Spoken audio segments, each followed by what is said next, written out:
함께 요한복음 6장 16절부터 21절까지 말씀을 함께 살피도록 하겠습니다. 지난주에 살폈던 오병이어의 사건, 놀라운 그런 기적의 사건이었죠. 오병이어로 2만 명의 군중을 먹이신 이 사건이 오늘 풍랑 가운데 제자들에게 걸어오시는 예수님의 사건으로 연결이 됩니다. 저희가 계속해서 요한복음에 나타나는 7가지 기적들을 지금 살피고 있는데요. 예수님께서 가시는 곳마다 이제 무리들이 많이 따랐습니다. 그래서 그들에게 천국 복음을 전파해 주셨습니다. 그리고 그 자리에 모인 굶주린 자들에게 참 신기한 방법으로 그렇게 먹이신 이제 그날 저녁이 되었죠. 그래서 예수님은 그 모인 무리들을 이제 다 먹이신 후에 제자들로 하여금 호수 건너편으로 먼저 건너가게 그렇게 하십니다. 예수님께서 행하신 그 기적의 현장에 우리가 있었다면 정말 놀랄 그런 일이죠. 아마 2만 명의 군중들도 굉장히 흥분이 되었을 것입니다. 그래서 지난주 마지막 14절에는 이런 말씀을 하시죠. 군중들이 이렇게 말합니다. 이분은 참으로 이 세상에 오신다고 했던 그 선지자가 되시는 것이 분명하다라고 그렇게 고백을 하게 되죠. 주님은 정말 오시리라고 한 그 선지자가 되신다라고 그렇게 고백을 했습니다. 그런데 여기 이 고백을 하는 정도에서 그치면 좋겠는데 군중들이 어떤 행동을 하는가? 지난주 15절 말씀에 보면은 이제 예수님을 억지로 붙들어서 임금을 삼으려고 한 것이죠. 그래서 예수님은 이것을 아시고 거기를 떠나십니다. 혼자 산으로 올라가시는 것이죠. 예수님을 진정한 왕으로 모시고 우리의 모든 것을 통치하시는 분, 왕으로 그렇게 모시는 것이 아니라 우리가 원하는 것, 참 좋은 것, 무슨 좋은 것, 놀라운 것을 주시는 분으로 그렇게 알았던 것이죠. 굉장히 신기한 방법으로 이전에도 없었던 전무후무한 그런 방법으로 이 많은 군중들에게 음식을 먹여주시니까 계속 이분을 왕으로 삼고 기적을 보면서 그렇게 한번 살자. 모두가 다 이런 심정들이었을 것입니다. 이것이 결국 요한복음 6장에 가면은 이것이 결국 판명이 되어지기도 하는데요. 이 정도의 분이면은 이런 실력을 가지고 이런 놀라운 분이면은 아마 우리 민족도 해방시키실 수 있는 그런 분이시다. 우리 왕으로 삼아야 한다. 어떻게 보면 백성들 입장에서는 당연한 반응이라고 볼 수 있습니다.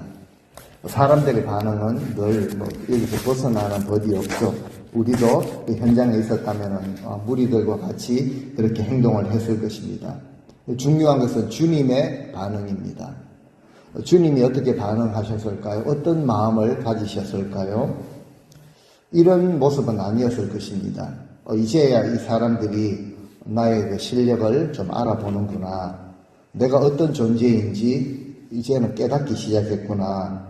이제 하나님 나라를 위해서 행하려는 이 사역에 힘을 좀 받겠구나. 이들이 이렇게 따라주고 협력해 준다면은 하나님 나라에 큰 일을 할 수 있겠구나. 이렇게 협력만 잘해주면은 잘 될 것이다.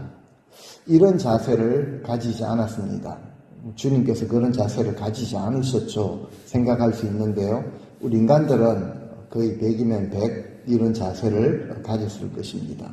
저도 역시 이런 식으로 군중들이 누구라도 그렇게 추앙을 하면은 이제 좀 나를 알아보는구나 이렇게만 되면은 주님 나라 명분이 분명하죠. 하나님 나라를 위한 주님의 교회를 위한 사역이 참 정말 잘 되겠구나 이렇게 생각을 100이면 100 할 것입니다.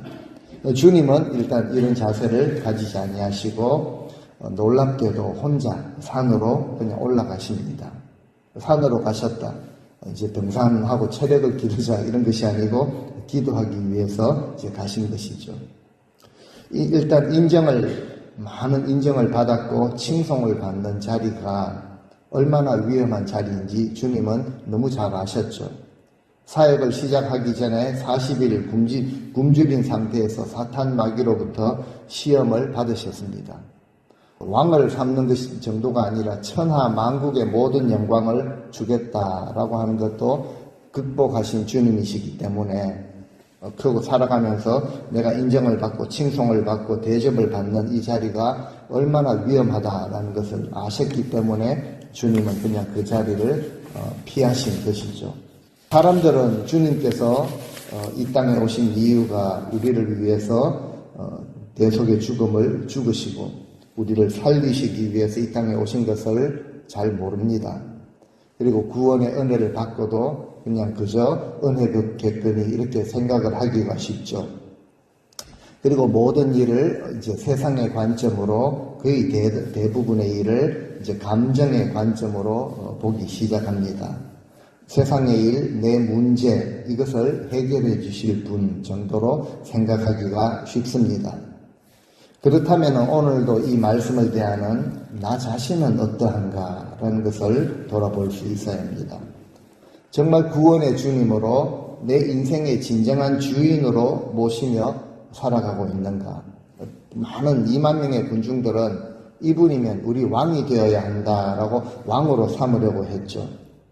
그렇다면 나는 우리 주님을, 구원의 은혜를 허락하신 주님을 진짜 주인으로 모시며 살아가고 있는가?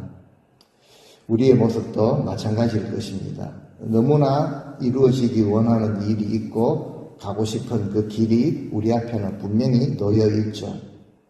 결국 우리가 원하는 이것을 이루기 위해서 능력을 가진 분이 필요하죠. 그래서 우리 하나님을 믿는다라고 하는 모습이 있을 수 있습니다. 의외로 많을 수 있죠. 정말 주님이 원하시는 것처럼 하나님과의 그런 인격적인 관계 안에서 내 자아가 다듬어지고 내 인격이 성숙해지고 내가 예수 그리스도의 진정한 제자로 살아가고 그래서 주님이 우리를 이 땅에 보내신 이 자리에 세우신 그 뜻을 이루어가는 데 관심이 있는 것이 아니라 하나님은 능력의 하나님이시여 나를 능히 도와주실 수 있고 내가 주님을 위해서 가진 그 귀한 주님 교회를 위하는 이 소원을 이루어 주시는 능력을 주시는 분이시다 라고 믿을 수가 있다는 것이죠. 그래서 주님은 사람들을 피해서 혼자 산으로 가신 것입니다. 자신에게 돌려지는 그 많은 칭찬과 명성과 모든 영광을 주님도 그 자리에 모두 내려놓으시는 그런 모습을 보게 됩니다. 이제 오병이어의 그날, 오늘 본문 16절을 보시면은 그날이죠. 오병이어의 기적을 베푸신 그날, 날이 저물게 되자 제자들이 이제 호숫가로 바다에 내려가게 되었습니다. 마태복음, 마가복음을 보면은 오병이어의 기적 후에 주님은 혼자 산으로 기도하러 가시고 제자들 등을 떠밀듯이 재촉하여서 호수 건너편으로 빨리 다 너희들도 피하라. 너희들도 이 자리 떠나야 된다. 주님이 제자들의 등을 떠밀고 재촉하신 것으로 기록을 하고 있습니다. 17절에 아무튼 제자들이 배를 타고 건너편 있는 가버나움으로 출발을 했습니다. 요한은 그 배경, 그날의 배경을 설명을 하는데요. 날이 이미 어두워졌고, 그죠? 그날 저물 때 날이 이미 어두워졌습니다. 그리고 예수님께서 보내신 것이기 때문에 그들과 함께 계시지 않았다. 예수님이 그들에게 아직 오시지 않았다라는 사실을 요한이 밝히고 있습니다. 지난주 말씀 기억하시죠? 오병이어의 말씀. 날이 어두워졌습니다. 그때도 날이 어두워졌고 그 2만 명이나 되는 무리들에게 먹을 것이라고는 고작 보리떡 5개, 물고기 2마리 뿐이었던 암담한 상황과 비슷합니다. 그런데 지난주보다 더 사실은 기가 막힌 그런 상황이 벌어지게 되죠. 굶주린 상태는 그냥 하루 이틀 굉장히 허기지고 힘이 빠졌다고 할지라도 각자 집으로 가서 또 보충을 하면 되겠습니다. 하지만 그날 이제 지금은 보니까 큰 파도가 바람이 불고 큰 파도가 일어났다라고 다음 절에 말하고 있습니다. 폭이 한 10km 정도 되는 큰 갈릴리 호수 이 호수를 건너가다가 중간 정도에서 풍랑을 만나게 된 것이죠.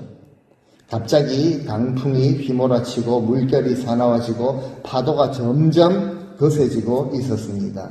마가복음을 보니까 풍랑이 찾아온 시간을 밤 사경이라고 말합니다. 밤을 4개로 나누어서 사경이니까 새벽 3시에서 6시 사이, 새벽 4시 정도라고 볼 때, 가장 깊은 그 시간에 풍랑이 찾아오게 되었죠. 제자들 중에 어부들이 좀 많았습니다. 평생을 갈릴리 호수에서 이제 어업을 하며 잔뼈가 굵은 자들이죠. 베드로, 안드레 형제가 그랬고 야고보, 요한도 있었습니다. 어떻게 보면은 이제 고기 잡는 일, 배를 타는 일에 있어서는 전문가들이라고 볼 수 있죠. 그런데 전문가들인 그들에게도 대책이 없는 그런 일이었을 것입니다. 지난주 이제 오병이어의 기적을 통해서 계산하는데 참 빨랐던 머리가 잘 돌아갔던 빌립과 안드레 그들의 상식 이거 가지고는 턱없이 모자랍니다. 200데나리온도 부족합니다. 라고 계산 전문가들의 이제 상식을 주님이 깨뜨리셨죠. 오늘은 이 풍랑을 그들에게 허락하심으로써 이제 어업과 항해 그런 전문가들이라고 할 수 있는 제자들의 경험과 상식을 완전히 깨뜨려 버리십니다. 새벽 3시부터 이제 6시 사이 어느 시점에 이 사건이 벌어지게 되었죠. 그러니까 제자들은 날이 저물 때부터 최소한 한 8시간 이상을 갈릴리 그 호수에서 폭풍 때문에 큰 바람 때문에 고생을 한 정도가 아니라 사투를 벌이고 있었다라는 것을 추측해 볼 수 있겠습니다. 더군다나 그날 조금 전에는 예수님께서 제자들과 함께 하시면서 놀라운 그런 기적을 베푸셨는데 지금은 예수님이 아직 오시지 않은 그런 상황이었다. 예수님이 그 자리에 안 계시는 그런 상황이었습니다. 그런데 마치 예수님께서 이제 이런 상황을 제자들에게 일부러 이렇게 허락하신 것처럼 보입니다. 수많은 무리들에게 먹을 것이 없었던 것과 성격이 완전히 다르긴 하지만 아주 난처한 이런 상황을 한 번 더 만들어 내신 것이죠. 오병이어는 사실 너무 보잘것없는 그런 것이었습니다.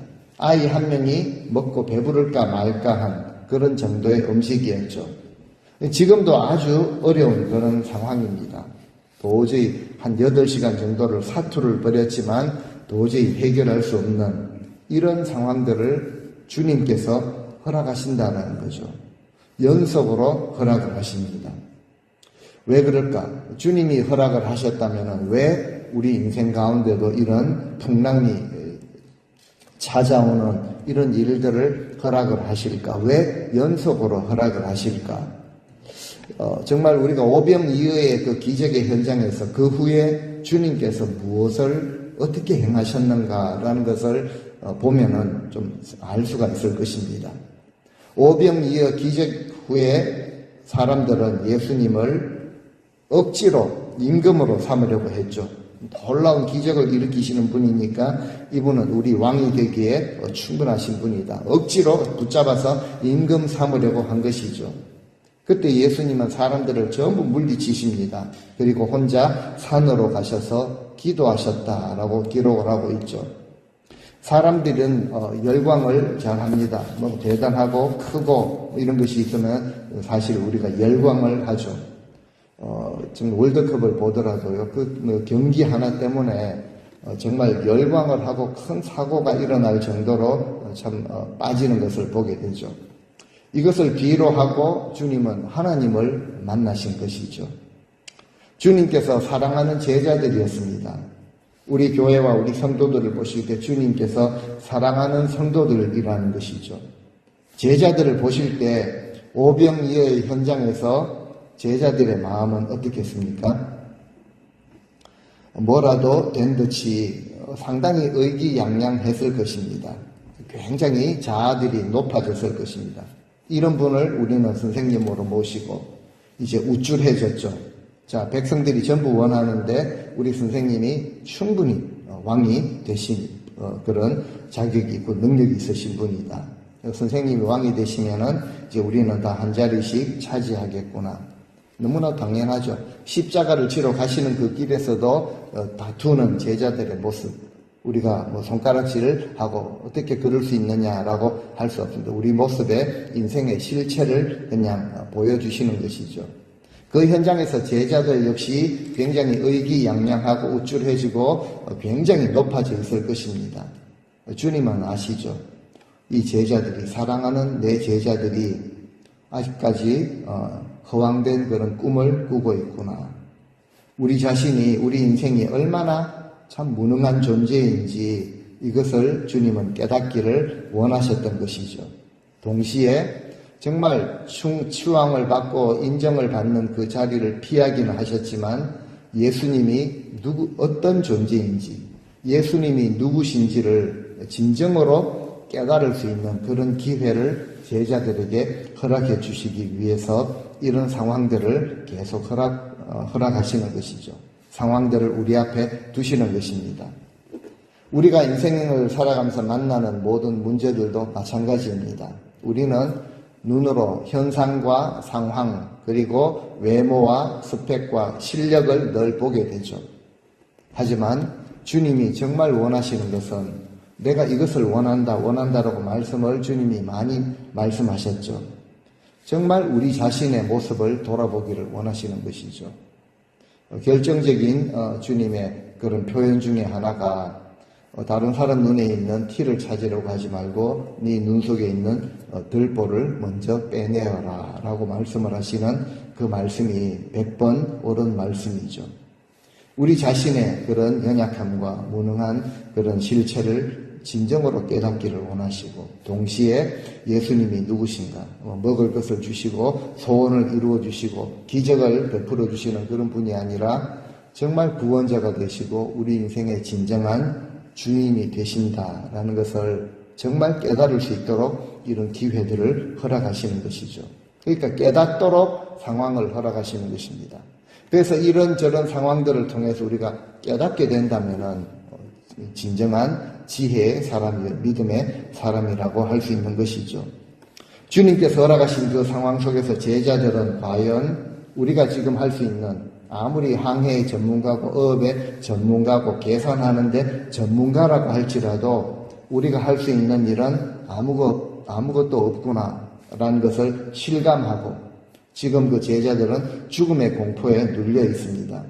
그 상황에서 내가 할 수 있는 일이라고는 주님을 찾는 일밖에 없구나라는 것을 이제 깨닫기 시작한 것이죠. 그래서 그들이 제자들은 주님께 주님 살려주십시오. 주님 당장 오셔서 나를 좀 살려주십시오. 라고 간절히 찾았을 것입니다. 근데 그때 주님은요, 당장 오시지 않고 한 10여리 정도를 또 가게 하십니다. 19절에 나와 있죠. 제자들이 노를 계속 저어서 10여리쯤 계속 지금 가고 있습니다. 그리고 그때 예수님께서 그들을 찾아오시는데 역시 초자연적인 방법으로 찾아오십니다. 호수 위를, 바다 위를 걸어서 오시죠. 그리고 배에 가까이 오십니다. 제자들이 이제 주님을 발견하게 되고 이제 놀라고 두려워하게 되죠. 죽을 힘을 다해서 노를 저었을 것입니다. 제일 무서운 사람이 물에 빠진 그런 사람이죠. 초자연적인 그런 힘을 발휘한다라고 합니다. 한번 붙들면은 정말 어디서 이런 힘이 나올까 할 정도로 죽음의 공포가 그렇게 우리 인생에게 주는 것이 대단하다는 거죠. 제자들은 죽을 힘을 다해서 노를 저었을 것입니다. 한 4km, 5km 정도, 한 2, 3마일 정도 갔을 때 예수님이 이제 물 위를 걸어서 배 있는 쪽으로 오고 계시는 것을 보게 되죠. 제자들은 그 광경을 보고 모두 두려움에 휩싸이게 됩니다. 사실 제자들이 이런 두려움에 쌓여서 고통당하는 순간에도 주님은 그 제자들의 모습을 그 자리에 계시진 않았지만 모두 보고 계셨습니다.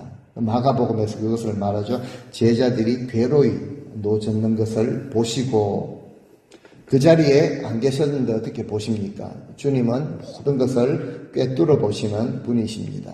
제자들을 보고 계셨죠.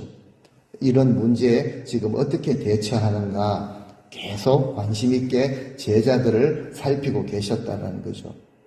이 말씀을 통해서도 우리 인생이 만나는 어렵고 힘든 그런 괴로운 말도 안 되는 이런 상황 주님은 보고 계십니다. 내 이 아픔을 내 이 마음에 속상한 것을 누가 알아줄까라고 하지만 주님은 모든 것을 속속들이 훤히 꿰뚫어 보고 계시다라는 거죠. 지금 제자들이 풍랑을 만나게 된 것은 그들의 어떤 죄나 어떤 실수 때문이 아니었습니다. 주님이 먼저 그들을 호수를 건너가게 하시죠. 그들로 하여금 제자들로 하여금 굉장히 지금 우쭐해지고 높아져 있는 흥분된 이런 상황에서 칭송받고 그렇게 인정을 받고 대접받고 영광까지 함께 주님과 함께 받을 수 있는 그 자리에 물들지 않도록 주님은 사랑하는 제자들을 연단시키기를 원하신 것이죠. 단단히 훈련시키기를 원하신 것입니다. 그래서 이런 상황들을 제자들에게 허락하신 것이죠. 우리 인생 역시 풍랑을 만날 때가 있습니다. 풍랑을 많이 만나셨죠. 풍랑을 통해서 배우게 된 교훈이 무엇이었습니까? 배우게 된 교훈이 있었는데 그 교훈이 지금도 우리 삶에 실질적으로 적용이 되고 있는지요? 허락하신 그 풍랑, 거기에는 하나님의 뜻이 있다라는 사실입니다. 우리는 늘 경험이 앞서게 되죠. 그리고 좀 계산을 좀 빨리 합니다. 얼마나 편안하고 내가 만족스러운 그런 환경, 대접을 받고 이런 큰 대접을 넘어서 영광을 취할 수 있는 그 자리에 젖어드는 것이 얼마나 치명적인 결과를 불러올 수 있는가. 이것을 주님은 아십니다. 그렇기 때문에 우리 인생의 곳곳에 인생 여정의 순간순간에 우리에게 시련을 허락하시는 것이죠. 우리를 사랑하시고 우리를 구원하신 주님께서 우리 인생의 구비구비에 시련과 연단을 허락하지 않으셨다면 우리가 그만큼 주님을 지금 간절하게 찾고 주님을 섬기며 살아왔을 것 같은가? 그렇지 않죠. 더 우리는 높아지고 교만해지고 자아가 굉장히 높은 그런 상태로 그렇게 위험한 아슬아슬한 그런 삶을 살아가고 있을지 모르겠습니다. 제자들은 그 시련의 현장에서 주님을 간절하게 찾았겠지만 주님은 곧바로 도움의 손길을 뻗지 않으셨습니다. 우리도 마찬가지일 것입니다. 주님께 간절하게 부르짖을지라도 바로바로 오셔서 우리의 그 부르짖음에 응답하지 않을 수 있다라는 것이죠. 나사로를 통해서 보여주셨습니다. 병들어 지금 곧 죽게 되었다라는 소식 들었을 때에도 계신 곳에 이틀을 더 머무르시기도 했죠. 왜 그렇습니까? 주님께서 지체하게 하시고 기다리게 하시는 데는 목적이 있다는 거죠. 그저 어렵게 하려고 그렇게 지체하시는 것이 아니라는 거죠. 병자가 치유를 받는 이것도 기적입니다. 하지만 주님은 더 본질적인 것을 늘 말씀을 하시죠. 더 큰 기적이 바로 죽은 자의 부활이라는 것입니다. 주님은 나사로의 그 질병을 사용하기를 원하셨던 것이죠. 주님은 목적이 있으시기 때문에 때로는 우리로 하여금 기다리게 하십니다. 그래서 우리는 때로는 기도의 응답이 더디더라도 포기하지 말고 기다릴 수 있어야 합니다. 인내를 통하여서 우리가 정말 단단한 믿음의 사람들로 연단이 되기 때문에 그렇습니다. 오늘날도 주님은 간절히 찾는 자들에게 찾아오시는데 반드시 찾아오십니다. 성경을 보면은 주님을 만났던 놀라운 역사를 경험하고 놀라운 은혜를 체험했던 모든 사람들의 특징은 도저히 방법이 없고 가능성이 없었던 가운데 놀라운 방법으로 주님을 만났고 주님의 기적을 체험했다라는 사실이죠. 오병이어 하나만 놓고 보더라도 그렇습니다. 우리는 다 이런 기적을 경험하기를 원하는데요. 조건이 아무것도 없을 때 오늘 우리가 찬송 드린 것처럼 날이 저물어가고 빈들을 걸어가고 내 힘으로 되는 것이 없고 그냥 빈손으로 하지만 내가 가진 것 적은 떡과 물고기 주님께 드릴 때 그때 주님은 일하시네 라고 찬송은 그렇게 하지만 우리 삶의 현실을 보면요, 우리는 오늘 먹을 양식이 아니라 어떨 때는 1년 몇십 년을 먹을 그런 양식을 가지고 있기도 하다라는 거죠. 그러니까 주님을 그만큼 찾고 의지할 그런 상황이나 이런 이유도 없을 것이라는 것이죠. 그래서 참 안타깝게도 정말 주님께서 역사하시는 그 놀라운 역사를 관심도 없고 경험하지도 못하며 그저 내가 가진 것, 내가 먹고 살아가는 이런 모습이 안타까운 모습이 아닌가 돌아보게 됩니다. 근데 성경에 나오는 모든 그 믿음의 사람들의 특징은요, 도저히 방법이 없고 가진 것이 없는, 그리고 절대적으로 정말 아무것도 할 수 없는 이런 상황에서 주님을 만났고 주님의 기적을 경험하게 되었다라는 사실이죠. 그래서 오늘도 우리 기도 제목에 좀 더디게 응답하시는 것처럼 보인다고 할지라도 주님의 때를 기다릴 수 있어야 한다는 거죠. 고통의 순간에도 기도의 끈을 놓아서는 안 된다라는 사실을 발견하게 됩니다. 아직 주님의 때가 아니지만 그 때는 우리 인생에게 반드시 오는 법입니다. 그래서 우리에게는요, 인내가 필요합니다. 하나님이 정하신 때, 정한 날, 정한 시간이 되면은 나타나시죠. 주님의 방법으로 우리를 도우십니다. 이것을 경험한 시편 기자는요, 예전 성경에 보면은 우리를 소원의 항구로 인도하신다. 그 목적지로 인도하시는 하나님이심을 고백을 하는 것이죠. 우리가 조급하거나 우리 인간의 방법을 쓰면 쓸수록 일을 더 그르치는 법입니다. 아무 힘이 없을 때, 다 빠졌을 때 주님이 나타나시죠. 오병이어와 마찬가지로 놀라운 방법으로 나타나 주시죠. 우리가 생각할 수 있는 범위, 우리가 나름대로 정해놓은 그런 용납이 되는 방법을 통해서 일하시는 주님이 아니시다라는 것을 발견하게 됩니다. 전혀 생각하지 못했던, 기대하지 않았던 방법으로 오셔서 도우시며 역사하시죠.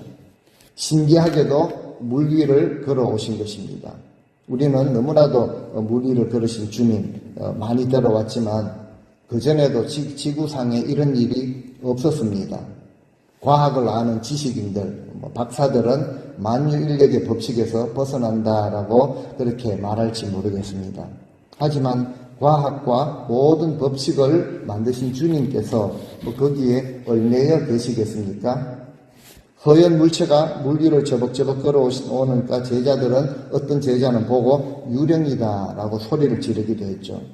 그때 예수님은 20절에 이렇게 말씀하십니다. 내니 두려워하지 말라. It's I. 구원은요, It's me 라고 이렇게 말하죠. It's I. Don't be afraid 라고 말씀을 하십니다. 마치 구약에서 나는 스스로 있는 자라. 하나님께서 나타나셔서 나는 스스로 있는 자라. I am that I am 이라고 하시는 것과 같습니다. 모든 상황에서 우리는 인간의 방법으로 도저히 길이 없다라고 생각하는 그 모든 상황에서 능히 우리를 도우실 수 있는 능력의 존재인 것을 주님이 스스로 말씀을 해주십니다. 두려움에 쌓여있는 제자들에게 안심하라라고 그렇게 말씀을 하십니다. 두려워하지 말고 안심하라라고 하시죠. 우리가 얼마나 불안해합니까? 얼마나 때로는 잠이 잘 안 올 정도로 몸도 마음도 아프고 괴롭죠. 주님께서 우리를 계속 보고 계시다라는 사실을 우리가 믿는다면, 우리를 너무 잘, 우리의 마음의 감정까지도 모든 것을 아시는 분이다라는 것을 우리가 믿는다면, 실제로 우리가 주님을 믿는다면 우리는 어떤 상황을 만나도 안심할 수가 있습니다. 먹을 것이 없으면 먹지 못하는 것이 상식이죠. 사람이 물 위를 걷는 것, 이거는 상식이 아닙니다. 물 위를 못 걷는 것이 상식이죠. 그런데 주님은 우리 인간들이 가지고 있는 그 상식의 한계를 그냥 넘어서 일하시는 분이시다. 이것을 우리에게 보여주시는 것이죠. 근데 우리는 너무 상식, 알고 있는 규칙, 뭐 이런 것에 너무 매여 있는 그런 인생들입니다. 우리는요, 한 가지 분명한 사실이 정말 주님을 믿는 하나님의 백성들은 버림받은 자들이 아니라는 거죠. 그래서 성경은 친백성이라고 표현을 하십니다. 주님은 우리가 여러 가지 사고나 질병이나 여러 가지 인생의 힘든 일, 절대적으로 필요한 것, 이런 일 때문에 낙심하거나 실망하거나 좌절하기를 절대 원하지 않으십니다. 너는 혼자가 아니다. 내가 너와 함께한다. 너희와 함께한다. 너희의 그 약함 때문에 내가 십자가에 달렸지 않았느냐. 그래서 사도 바울도 우리의 약함이 곧 강함이라고, 주님의 십자가가 능력이라고 그렇게 고백을 한 것이죠. 우리는 우리를 둘러싸고 있는 이 문제, 이 괴로운 그런 문제가 크면 클수록, 힘들면 힘들수록 더욱더 우리를 능히 도우시기를 원하시죠. 그래서 능히 도우실 수 있는 주님을 바라고 우리는 우리의 마음을 굳게 먹고 믿음으로 모든 상황을 잘 이겨나가기를 주님이 원하십니다. 내니 두려워하지 말라, 안심하라 라고 우리에게 말씀을 하시는 주님이시죠. 이 말씀을 들은 제자들의 반응이 마지막 20절에 얼마나 기뻤겠습니까? 이제 주님이 오셨고 주님이시라는 것을 확인해 주셨고 안심하라, 두려워하지 말라라고 하시니 그들이 보니까요, 기뻐서 배로 주님을 영접하게 됩니다. 그래서 배가 그들이 가려던 땅에 도착을 하게 되었다라고 21절에 말하고 있죠. 그제야 마음이 놓인 제자들이 기쁜 마음으로 주님을 배 안으로 모셔드리게 됩니다. 그리고 어느새 주님을 모신 그 배가 가려던 그 목적지, 건너편 목적지 가버나움 땅에 정한 시간에 무사하게 도착을 하게 된 것이죠. 근데 그 과정이 얼마나 괴로웠습니까? 그 과정이 얼마나 두려움의 과정이 있었고 고통의 사투를 벌일 만큼 고통의 시간이, 광야의 시간이 지나갔습니까? 하나님의 역사와 도우시는 손길을 경험하기 전에 그 제자들은 방황하고 아파하고 괴로워하고 두려운 시련의 그런 시간들을 지나야 했던 것이죠. 하지만 결과를 놓고 보니까 그 모든 것이 다 그냥 과정에 불과했다는 거죠. 그 과정을 통과한 후에 허락하시는 결과가 우리에게 중요한 것입니다. 근데 우리 많은 인생들은 좀 과정을 너무 가볍게 여기죠. 조금 불편하고 만족이 되지 않으면은 좀 걷어차버리는 이런 모습이 있기도 합니다. 그리고 내가 정해놓은 좋은 결과만을 늘 바라고 있죠. 그러다가 그대로 잘 되어지지 않으면은 큰 시험에 빠지기도 합니다. 그런데 성경은요, 그 과정을 우리에게 분명하게 알려주십니다. 주님께서 이제 산상수훈을 시작하면서 정말 구원받은 하나님의 백성들 그 인생을 걸어가야 될 과정을 이렇게 말씀을 하시죠. 좁은 문을 통과해서 불편한 길, 좁은 길을 걸어가야 된다라고 말씀을 하셨습니다. 우리에게 구원의 큰 은혜를 허락하셨으니 좀 탄탄대로 시온의 대로를 무엇을 하더라도 대박이 나고 뜻대로 이루어지는 이런 길을 허락해 주시면 좋겠는데 주님은 좁은 문을 통과해야 되고 계속 불편한 정말 내려놓는 그 길을 걸어가야 한다라고 과정을 우리에게 말씀을 해주셨죠. 그리고 주님 말씀 그대로 우리 인생의 과정에는 시련과 연단의 과정이 반드시 필요하다는 것이죠. 바울이 로마서 5장에서 이렇게 말을 합니다. 하나님 나라의 그 영광을 얻으려면은 환난과 인내와 연단 이것을 통해서 이제 소망을 이루어야 한다라고 말씀을 하시죠. 2절, 3절, 4절 말씀을 우리 한번 읽고 말씀을 맺을까 합니다. 같이 한번 읽어보시겠습니다. 또한 그로 말미암아 우리가 믿음으로 서 있는 이 은혜에 들어감을 얻었으며 하나님의 영광을 바라고 즐거워하느니라. 다만 이뿐 아니라 우리가 환난 중에도 즐거워하나니 이는 환난은 인내를, 인내는 연단을, 연단은 소망을 이루는 줄을 알미로다. 그래서 환난이 유익하다는 거죠. 오늘 마침 우리가 읽은 교동문에도 정말 의를 위해서 핍박을 당하는 그때 기뻐하고 즐거워하라. 그 목적지, 결과를 우리에게 분명하게 말씀하시죠. 하늘에서 우리의 상급이 크다라고 그렇게 말씀을 주님께서 하셨습니다. 그 환난을 통과한 제자들입니다. 굉장한 시련을 통과한 제자들이 너무 기뻐서 예수님을 배로 영접했다. 참 중요한 단어 영접이 나오죠. 영접이라는 것은 그냥 배로 그냥 모신 정도가 아니라 자신의 삶의 모든 것을 들여서 예수님을 받아들였다라는 사실이죠. 그래서 그 결과가 그들이 가려고 했던 그 땅에 도착할 수 있었다라고 기록을 하는 것입니다. 우리가 원하는 목적지가 무엇인가 다시 한번 저도 말씀을 준비하면서 한번 생각을 다시 한번 해보게 되었습니다. 우리가 원하는 목적지가 어디인가요?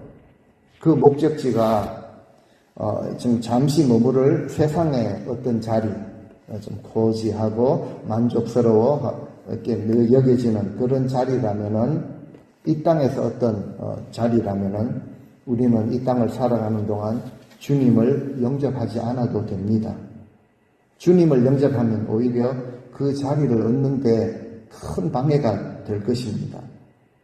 하지만 우리가 가려는 그 땅이 우리 주님께서 다스리시는 영원한 하나님의 나라라면은 우리가 이 땅을 사는 동안 우리는 우리의 마음을 열고 우리의 전 존재로 전 인격으로 주님을 진짜 주인으로 우리 삶에 영접하는 그런 삶을 살아야 합니다. 제자들이 주님을 영접한 것처럼 우리도 인생을 우리 항해에 비유를 하지 않습니까? 우리 인생의 배에 주님을 실제적인 주인으로 영접하면 얼마나 든든하겠습니까? 어떤 방해나 어떤 두려움이나 어떤 풍랑이 인답할지라도 주님은 우리를 반드시 소원의 항구, 주님께서 정하신 그 목적지, 우리로 하여금 영원한 복락을 누리게 하시는 그 목적지에 무사하게 도착하도록 주님이 도우십니다. 약속을 하셨죠. 보라, 내가 세상 끝날까지 너희와 항상 함께 하리라 라고 주님이 약속까지 하셨습니다. 고난이 때로는 이 성난 파도처럼 우리를 삼키려고 할지라도 여전히 주님이 함께 하심을 우리는 잊어서는 안 됩니다. 어떤 분들은 고난이 변장된 축복이라 맞는 표현인 것 같습니다. 우리의 믿음을 연단시키고 시험하기 위함이라는 것을 우리가 잊어서는 아니 될 것입니다. 주님이 우리와 함께 하신 그 배가 반드시 목적지에 도착하는 것처럼 우리 삶에도 동일한 은혜, 함께 하시는 그 은혜로 우리 인생의 여정을 주님께서 인도해 나가심을 믿어야 합니다. 오병이의 기적, 그리고 오늘 물 위를 걸으신 주님, 우리 인생의 주인이 되시는데 우리 삶의 모든 꼬여있는 문제들을 우리는 주님 앞에 맡겨드릴 수 있어야 합니다.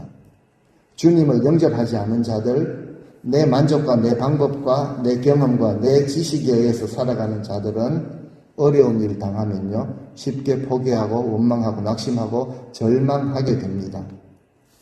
내가 모신 주님이 물 위를 걸으시는 분이 아니라 내 방법과 내 상식에 내 모든 경험에 제한되어 있는 주님일 때는 우리가 주님께 도저히 맡겨드리지는 못할 것입니다. 그런데 믿음의 사람들은요, 주님을 인생의 주인으로 영접한 자들은 우리 인생에 오병이어의 그런 기적을 베푸실 뿐만 아니라 풍랑 가운데서도 이제 물 위를 걸어오셔서 보호하시고 목적지까지 안전하게 인도하시는 분이라는 사실을 분명히 믿게 되죠. 우리 인생의 풍랑이요 앞으로도 존재합니다. 앞으로도 마주칠 것입니다. 우리가 주님을 믿고 섬기고 헌신을 하는데 풍랑이 좀 없으면 좋겠는데 분명한 사실이지 않습니까? 그래서 저는 분명한 사실을 분명하게 말할 수밖에 없습니다. 아무런 문제 없을 것입니다. 잘 될 것입니다. 라고 이렇게 할 수가 없죠. 분명히 앞으로도 마주칠 것입니다. 하지만 우리 인생에 어떤 종류의 어떤 크기의 어려움이 주어진다고 할지라도 아무것도 염려하지 말고 모든 것을 하나님께 아뢰라 라고 성경은 우리에게 권면하시죠. 주님 오늘도 우리에게 말씀하시는 말씀입니다. 내니 두려워하지 말라, 안심하라 라는 이 주님의 음성을 듣고 우리에게 필요한 것이 인내입니다. 인내로서 주님의 때를 기다리시고 그리고 가장 중요한, 가장 소중한, 가장 영광스러운 주님께서 허락하신 목적지에 안전하게 도착하시는 승리하는 인생을 살아가는 저와 여러분, 우리 3.1교회 모든 성도님들 다 되시기를 예수 그리스도의 이름으로 간절히 축원드립니다.